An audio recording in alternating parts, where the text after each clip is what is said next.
necesita la electricidad. Yo creo que la interconexión eléctrica sería un paso fundamental para apuntalar la productividad de muchos sectores de la economía venezolana, y en fin, pues se está apenas comenzando en ese trabajo, y yo creo que va a haber un cambio importante en nuestro perfil, y creo que en el tema de alimentos, medicamentos, artículos de cuidado personal, algunos artículos químicos, algunos artículos petroquímicos, digamos, no polímeros, y en medicamentos, y quizás hasta en confección y calzado, podamos ver una oferta exportable, además del atractivo turístico que significa Venezuela, pues, para sobre todo las playas venezolanas, para la gente que, digamos, más al oriente colombiano, y también la muy posible salida de muchos productos colombianos por los puertos, sobre todo por el puerto de La Ceiba, del lago de Maracaibo, no solamente los productos de Santander y norte de Santander, sino también de los llanos colombianos, que es mucho más fácil salir por los puertos del lago de Maracaibo que por los puertos colombianos. Pero como digo, después de tantos años, todo eso tiene que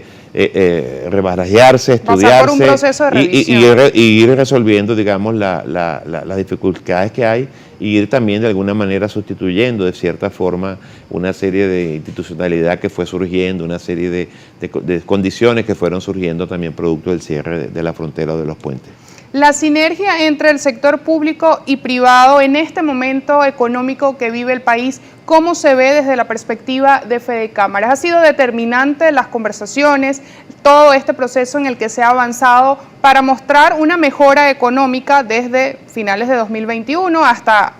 lo que actualmente está viviendo Venezuela en el tema económico? Las personas que manejan estos temas siempre han dicho, yo creo que nosotros podemos concluir que es así,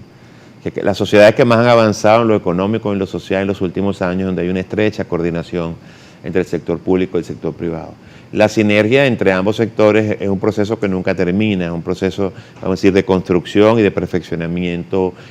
permanente. Todos sabemos que venimos de muchos años de distanciamiento y hasta de diatriba, y todo eso se viene trabajando. Creo que hay mucho lo que se ha logrado, muchísimo más lo que falta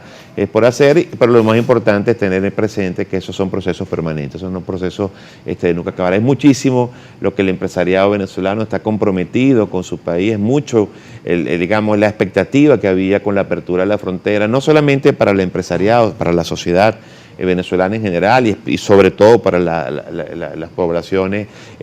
fronterizos, y yo creo que el empresariado venezolano va a responder a la expectativa del reto que significa abrir una frontera con una economía como la de Colombia, mucho más poderosa, mucho más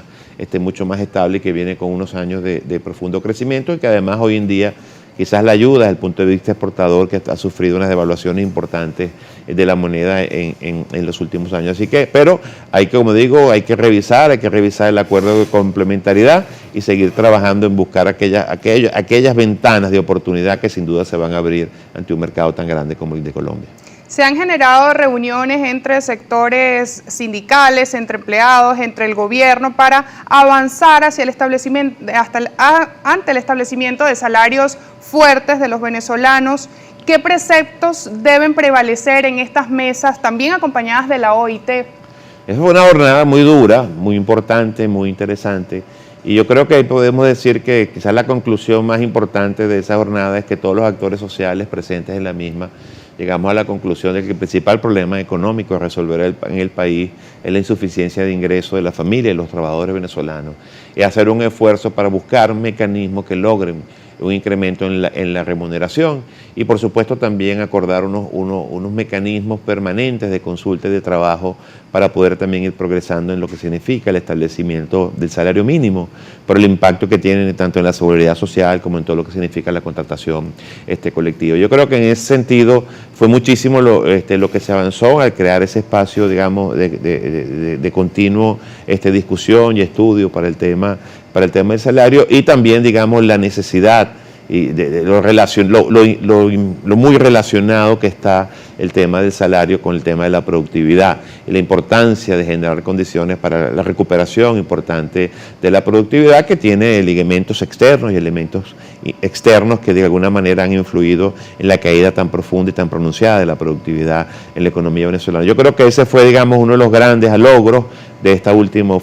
segundo foro de diálogo social recién culminado la semana pasada. Y usted habla precisamente de las capacidades productivas tan necesarias para el desarrollo del país y por supuesto para el establecimiento de salarios. Yo le consulto, ¿qué hace falta en el escenario económico, en el escenario político y también en los sectores, en los distintos sectores que hacen vida en el país para avanzar en este proceso? Bueno, yo creo que hace falta muchísimas cosas. En primer lugar, en el tema económico, quizás lo más importante y que toca a todos los sectores es el tema de la recuperación de créditos financieros. Como todos sabemos, pues,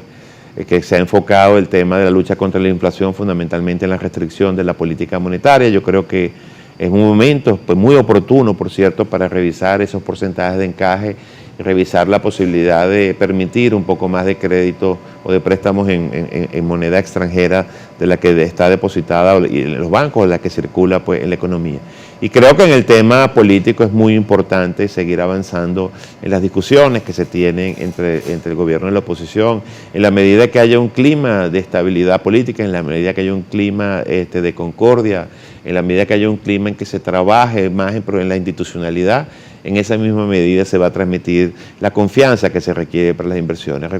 Quiero recordar que la confianza no es otra cosa que la solidez en la independencia de las instituciones, y sobre todo de las instituciones públicas que hagan valer el Estado de Derecho y la división de poderes. Y eso es lo que corresponde, digamos, en el sector político. Ahora, también es fundamental, una cosa que es básica, es el tema de los servicios públicos, el efecto en el corte, en la interrupción de la cadena de valor y en la productividad por la dificultad en los servicios públicos muy importante, y no hay que descuidar tampoco la incidencia que tiene todo el tema internacional, el tema de ese sancionatorio en lo que tiene que ver con los sobrecostos que implica no solamente en las transacciones financieras, en los fletes, en los seguros,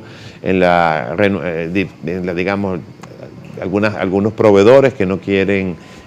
tocar nada que tenga que ver con Venezuela porque piensan que pueden ser bajo una